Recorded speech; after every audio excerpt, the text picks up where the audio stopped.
Thank you, Mr. Speaker. Thank you. I'm pleased to rise and speak to Bill 391, an act to allow seniors to live in dignity. Was that a good job? I don't know. The point of our bill is to say that it is complicated and difficult and insufficient to try to access the Seniors Care Grant for seniors. We're not saying it's bad.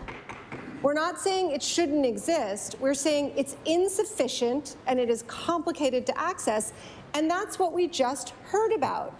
We heard about constituency assistants needing to go out into the community and find the seniors and fill out the forms and convince them that it's okay to fill out the forms, and that is a waste of effort. We heard the finance minister today acknowledge that it is simpler for someone to receive an automatic benefit. He followed that up hurriedly, maybe on advice from some invisible person, to say, oh, but sometimes there's fraud. I mean, we're talking about helping seniors afford the basics. I don't think that that is at the core of our concern here. This is income tested. But I would say that the comments of the government on this bill only strengthen our position that we need to have a seniors income supplement like almost every other province in the country has.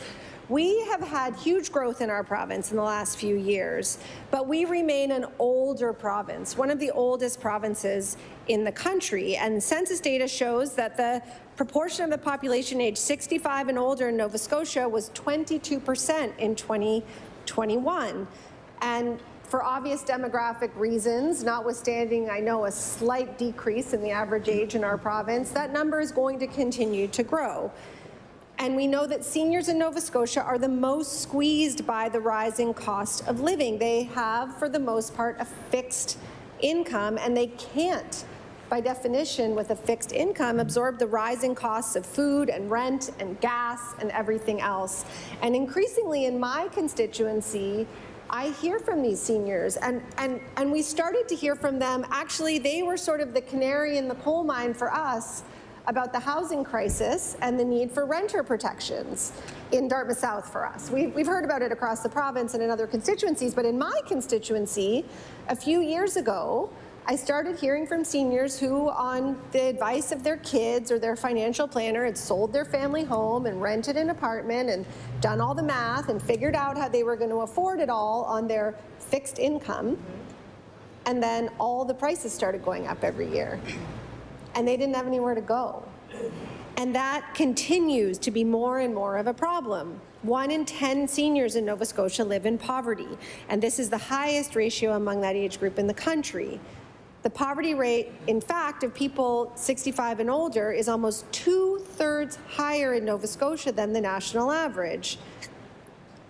Again, and the most important point that I think we are trying to make, the member for Halifax-Chebucto, myself, our caucus, is that every other province or territory except for PEI has a program to supplement seniors' incomes. It's not designed for specific expenses. So we are not trying to scare seniors away from applying. But to be honest, when there is a program that requires receipts, that's complicated to apply for, that people are worried for whatever reason, as we heard from the government member just now, this is a downloading of useless work from the public service into our constituency offices. Our constituency assistants should not be spending all their time chasing down people in the community to show them how to fill out forms and get their receipts. We should create a simpler process so that they don't need to do that. And this is the perfect example. Seniors tend to have a harder time with technology. They tend, as was said, to be more financially conservative, so they might be concerned for all the reasons. And so there is a very simple solution to that. We have an automatic program. And then we have education about it, and we say, here's how this program works. It would be good for you. There will be, most other provinces and territories have income eligibility requirements, and most would require that people already have to be recipients of OAC and GIS. 4 provinces have standard amounts, and the rest are on a sliding scale based on income. But many amount to a very significant supplement, particularly for the people who need it the most. In BC, that's up to $99 a month. In Alberta, that's up to $3,600 a year. In Saskatchewan, up to $360 a month. And this isn't just like money falling from the sky. This is money that seniors who have worked their whole lives and retired need, importantly, for whatever they need it for, not for the minutia of receipts that this time the government's decided it's eligible for. It might be for housing. It might be to feed their pet who is their last loved one who they adore. It might be for food. It's not really our business. It's so that they can live in dignity. And if it's a sliding income scale, then we understand, based on Stats Canada and census information and Department of Finance, whether or not they need that money. We know what a living wage is. We know what it costs to live. And if someone is living below that threshold, particularly a senior, particularly someone who has worked their whole life, then we believe that it is the very least we could do to have an income supplement. So to the Seniors Care Grant, as I said at the beginning, we're not being negative about the Seniors Care Grant. It's good that we brought it in, but it's not enough and it's too complicated. It can't be used for food or medication or rent. It can't be used for cell phones, eyeglasses, dentures, personal alerts, vitamins, supplements. You have to spend the money up front and then wait for reimbursement. MLAs know what that's like. Yes. Yeah. This is a situation that many seniors may or may not be able to do, or may just not do, to the point of the previous speaker. They may be extremely conservative with their credit cards. The seniors in my life are. They're not going to put something on their credit card that they can't pay off when that bill comes in. Will they have the grant? I don't know. That may prohibit them from spending the money that they need to live, because it can take up to 8 weeks to get reimbursed. And we know that it has a history of low uptake, this program. The early numbers from the first few months, and again, this was reflected in the government's own remarks, that it was difficult to get uptake on this program, showed that only 18,600 of the roughly 64,000 people eligible actually had applied at that time. And only $9 million of the program's $30 million budget had been spent. What we propose is an automatic benefit. We would catch the seniors who need it. We would make it simpler for them. And I do want to again come back to housing for a moment. Part of the reason that this kind of supplement is so critically important is because the housing plan that was recently unexpectedly released after it wasn't going to be released and then it was released, has almost nothing in it that is rent geared to income. This is the kind of housing that the seniors who would be eligible for this benefit would need. They would need, in order to have secure housing that they could count on, which so many seniors come to us and talk to us about not having, they would need to have housing that was affordable based on the amount of money that they have. A single person receiving the maximum amount of the guaranteed income supplement and OAS right now gets between $1,700 and $1,800 a month. According to rentals.ca, the average rent for a one-bedroom apartment in Halifax is over $1,800 a month right now.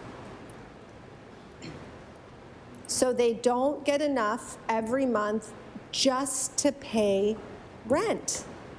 And this is why, increasingly, seniors are becoming homeless. This is an urgent situation, and it's a situation that needs to be dealt with in a multifaceted way. This isn't the silver bullet, but this is one way, one simple, I think elegant way, that the government could follow the lead of their counterparts across the country and help seniors to weather this storm. In 2 months, the rent cap will go from 2% to 5%. When we had a housing drop-in session a few months ago in my constituency, because we have become in some ways the hub of the homeless population in Dartmouth, we have the bridge, we have modular housing, we have a tent site, we assumed that those would be the folks that would come. And a few did, but over half were seniors.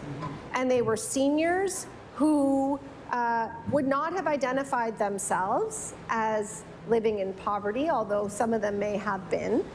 But they were seniors who, as I described at the beginning, had moved into an apartment, done their tidy income analysis, and figured that they could afford it, and suddenly they can't. And they came and said, well, what can we do? And the Minister of Service Nova Scotia likes to talk a lot about education. So we were trying to educate people about what they could do, but sadly, in many instances, the answer was nothing, that they couldn't do anything because their rent was going to go up, and it was going to go up legally. And what we would have liked to say is, well, you can move into that affordable seniors complex down the road. But not only can we not say that because it doesn't exist, it's not even contemplated to exist. It's not even in the housing plan. We're not even talking about it. So having more units, you know, the Seniors Care Grant, number one, you can't use to pay for rent anyway. Having more units isn't going to bring down magically the cost of housing. We don't believe in trickle-down housing, unlike others in this chamber. But what would help in the interim as a Band-Aid would be a steady flow of just the amount that we know that seniors need to be able to approach living in dignity. This is what every other province, except for ours, has recognized, and this is what we're asking the government to do. It's not rocket science. It's not pie in the sky. It's not a radical idea. We are telling this government that we are laggards in this regard, that we are failing our seniors. And I'm not saying that that's on purpose. I'm not being negative. I'm simply stating the fact that if we look across the country at the way that other provinces support their seniors, we come in last. And we know that everyone in this chamber respects our seniors, supports our seniors, talks at length in here about all the ways in which we do. But as the government often likes to say, as the Premier likes to say, you know, talk is cheap. We are a government of action. Here's an action. And here are a few others that we think the government could take. They could waive seniors' pharmacare fees. Then seniors would be able to afford their medication. They wouldn't have to choose between medication and food. They wouldn't end up in the emergency room, maybe in a waiting room like we saw on the front page of the Chronicle Herald today. We could ban charging long-term care fees for people who are waiting in hospital for a long-term care bed, the alternative level of care patients. It's not their fault they can't get into long-term care. It's our fault because we haven't fixed the healthcare situation. We could assist with the cost of hearing aids. We could make it illegal to evict low-income seniors into homelessness. We could create a seniors advocate that can investigate and advocate for seniors' issues. These are some of the things specific to seniors, but there are lots of others. We could waive the grocery tax. We could raise income assistance rates. We could increase the affordable living tax credit. And these are all things that our parents, our elders, the people who built our communities, who built this province, would benefit from. These are people who have so much to teach us about life and who deserve to be taken care of after they have taken care of us. Like Nova Scotians, New Democrats believe that as a society, we have the responsibility and every ability to take care of each other. We believe in dignity in old age. We know that the government can help deliver it, and we will keep fighting for it. Thank you.